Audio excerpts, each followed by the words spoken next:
Hi guys, it is April from Getting Hygge With It. Today I'm back with another Konmari with me. I am really trying to declutter my bookshelves because they look really crazy. These are always hard. Let's get into it.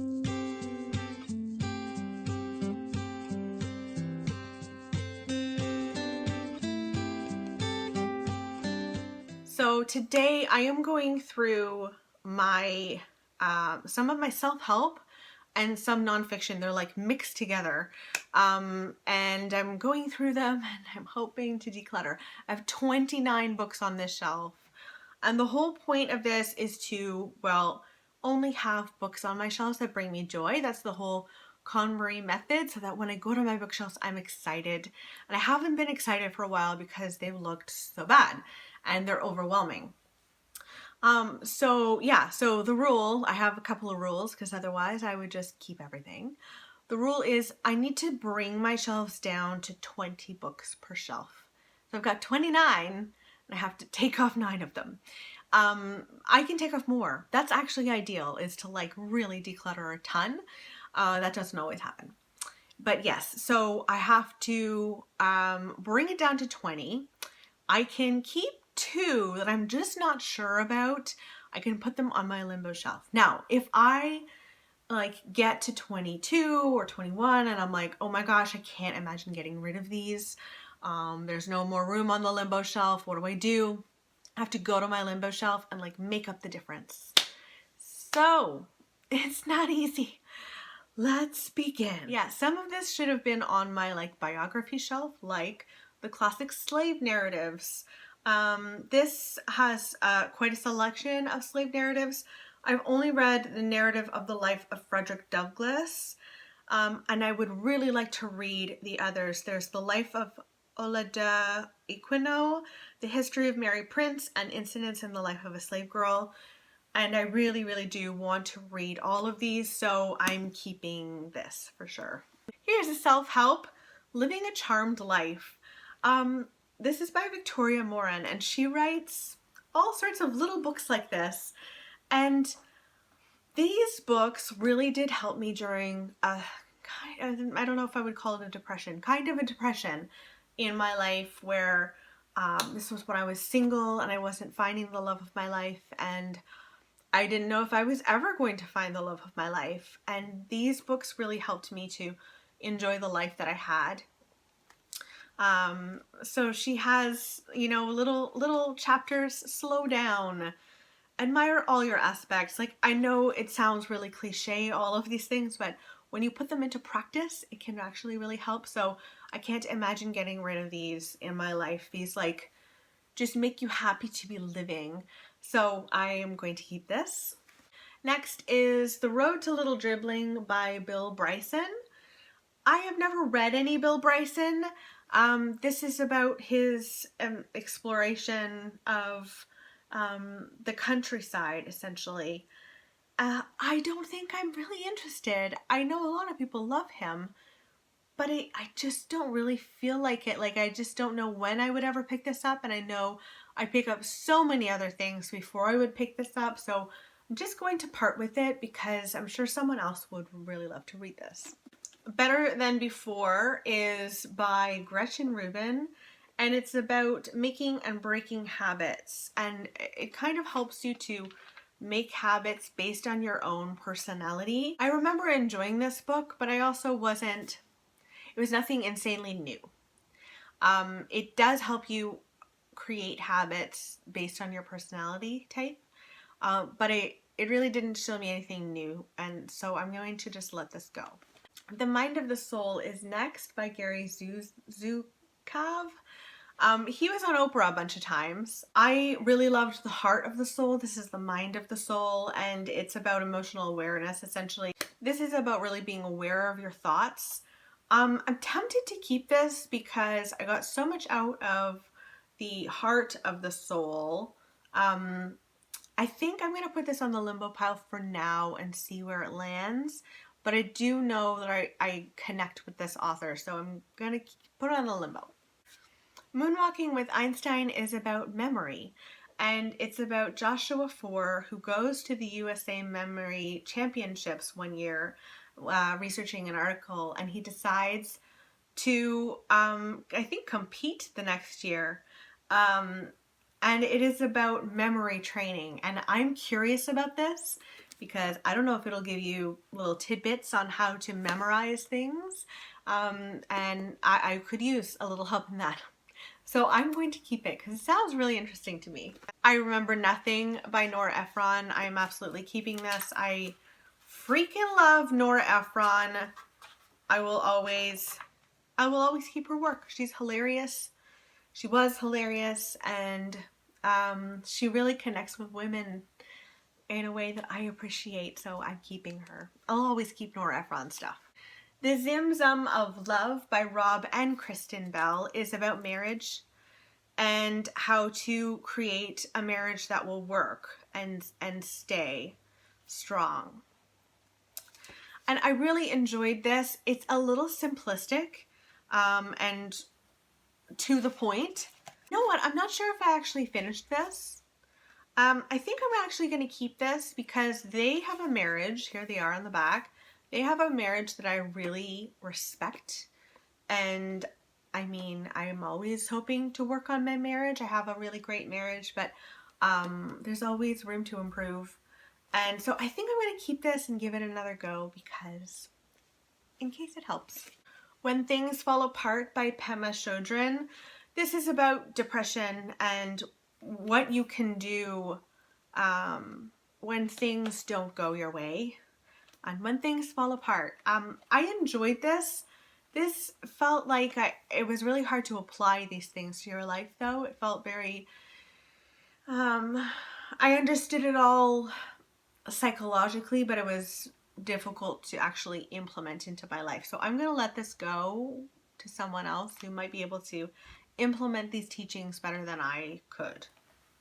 H is for Hawk is like a very well-loved nonfiction book about a woman who is really dealing with grief. Her father dies, and she becomes quite obsessed with raising and training a bird. It's a ghost hawk, and it's about that experience doing that, and I don't know if it brings her back to life or helps her through the grief that she's feeling, but I want to keep it because I've heard such good things about this, so I'm going to keep that. Next up is A Circle of Quiet by Madeleine L'Angle. This is part of the Crosswicks Journal, and this is about her ordinary life and journaling about her ordinary life and like an ode to it. I think this might bore me in the end, so I'm going to just let it go. I'm sure there are lots of people who love that book, but I just don't think it's for me. The Truth About Luck is by Ian Reid, the same Ian Reid who wrote Foe and I'm Thinking of Ending Things and these like terrifying thriller/horror books. This is about a road trip that he took with his grandmother. And I want to know, like, I think he might have like a funny side to him. So I would love to read this, so I'm keeping it. Dreams of My Father by Barack Obama is a book that I'm going to keep. I think he wrote this just before he became, or he ran for president. And I really want to know him more. I miss Barack Obama a lot, so I would like to keep this one. Philomena is up next. I loved this movie so much. This is a true story of a mother and the son she had to give away. And it's about, I think, this man that helps him find her son. This takes place in Ireland. And I desperately want to read this. Like, I loved the movie so much. This is the movie cover edition. And I just want to know her story more in depth. Running with Scissors is supposed to be super hard-hitting about a little boy's experience growing up with kind of dysfunctional situation. He lives in this home where a pedophile lives in the backyard.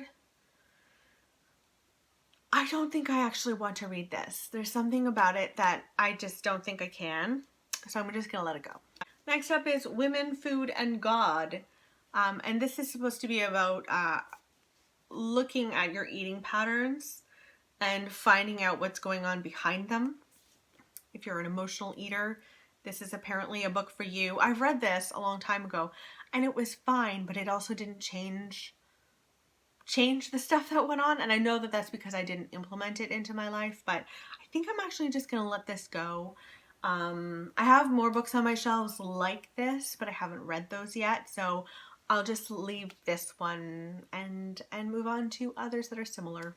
The Untethered Soul looks at the relationship that you have with your thoughts and emotions and helps you like uncover what they're doing and look at yourself kind of separately from them, that you are not those emotions, you are not those thoughts. I love that idea, but I remember starting to read this and feeling like this is not very readable. Like, it didn't feel very readable in the end, and I just wasn't attracted to it. So I'm going to let it go. There are other books that explore that idea, and I just think I'd rather read those. A Train in the Winter is about a group of women, 230 French women resistors who were rounded up and were sent on a train to Auschwitz. And it is about some of these women and their relationships with one another. And there are some survivors, and it explores their story and what they went through. And I would like to keep this. I can't imagine getting rid of something like this without knowing their story, because such horrible things to go through, and I think that I owe it to them to know what they went through. So I'm going to keep that. Amy Poehler's Yes Please. This is really heavy.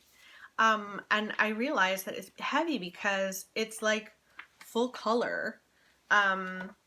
It's about Amy Poehler's life and her work on Saturday Night Live and Parks and Recreation. And she is such a great role model for women, and she really lifts girls up. And so I really want to keep this and read from her, and maybe I'll get inspired by her, so I'm going to keep that one. The Boys in the Boat is about 9 Americans and their epic quest for gold at the 1936 Berlin Olympics. I want to keep this because it gives me Unbroken vibes. Obviously, it really focuses in on the Olympics themselves, and in Unbroken, you follow a man who went to war afterwards in World War II, and that experience. But yeah, I really want to keep this and read this. I've heard such good things about this nonfiction book, so I'm going to keep it. The Way of the Knife is about the emergence of the CIA. I don't think I desperately need to read this. I don't, so I'm going to just let it go. Next up is The 6 Pillars of Self-Esteem. As you can tell, this is self-help. And it's the work that you need to do to have self-esteem. I'm going to keep this because it makes you go through and actually do some work internally. And like you have essentially homework to do. And I get a lot out of self-help books when I have to implement stuff into my own life. So I'm going to keep this because I think I'll get a lot out of it. Emotional intelligence is about self-awareness, self-discipline, and empathy, and how these can change your life. I think I'm just going to let this go. I think I'm emotionally intelligent already as it is, and just flipping through it, it's really vast and diverse in here in a way that I feel like it needs to almost be a little bit more niche. Like you've got family in here, and you've got marital stuff in here, and it's just too many things. So I think I'm just gonna let it go. Gift of Fear. I remember when this went on Oprah. This guy who wrote this, what's his name? Gavin de Becker. And it's about survival signals that protect us from violence. I think I'm gonna keep this. I just remember watching the episode that he was on, and it was about how to survive in certain situations. And I feel like I should probably read this. just in case I ever come across like a serial killer or a psychopath or something like that.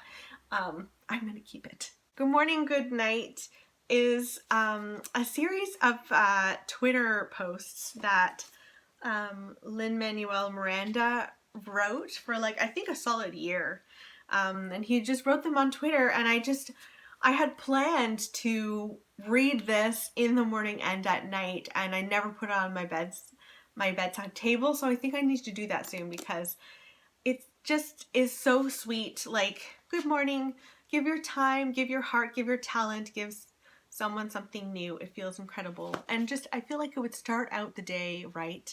And for this one, good night, give your time, give your heart, give your service, give someone something you made. It feels incredible. And it's just a nice way to wake up and end the day. So I'm going to keep this because it's very cute. Spinster is about single women and making your own life, making a life of one's own. And it's about how this woman did that. And I don't know, the pressures that single women get and the way that people talk about single women, like, oh, you're just too picky and blah, blah, blah. And I remember so many of these when I was single. It just is so unsettling, and it can be hard enough sometimes, and then to get all of these opinions from outsiders who don't know what it's like is very frustrating. In some ways I want to read it still, but truthfully I think that this would be better for someone else who is actually single and is frustrated by all of that, the criticisms that you get and stuff. So I'm going to pass this along, not because I don't want to read it, but because I think it would be better served somewhere else. Daring Greatly is by Brené Brown, who I really love. And this is about vulnerability and the importance of that in all of the areas of your life. I read this and enjoyed it, but I think I'm ready to part with it. There's The Gifts of Imperfection, I should say, is a book I'll never get rid of because it taught me so much. But yeah, I think I can pass this along to someone else. My mom got me What Happy Women Know, and I haven't read it yet, but I think I might keep it. It's about the questions you should ask yourself when you're a woman, and the way to live a life that you'll be proud of at the end of it. And I think I'd like to keep it because this might come in handy for me. So I'm going to keep that. Last one is The Marshmallow Test, which is all about self-control, which I really struggle with. Like, I'm an emotional eater majorly. I'm just I'm here, the food's here, I'll just eat it kind of eater. And there's many areas in my life where I don't have restraint, and I think I am happier when I do show self-control. So I'm going to read this because I think I could learn a lot out of this. Learn a lot out of this, get a lot out of this. So I'm going to keep that one. Wow, I did really well for myself. I only have one for the limbo pile, and that is The Mind of the Soul, so that will go over to the limbo pile. But I am getting rid of 11 books. I had 29 to start. I'm just getting rid of 11, and then I have one from my limbo shelf. So I think I landed on like something like 17 books left. So that's great. I did incredibly well for this one. Let me know in the comments below if you've read any of these and what you thought of them. I'd love to know if any of them helped you, because a lot of them were self-help. Yeah, I'd love to hear about that, and I hope you're doing really well. I'll see you in another Konmari with me. Bye, guys.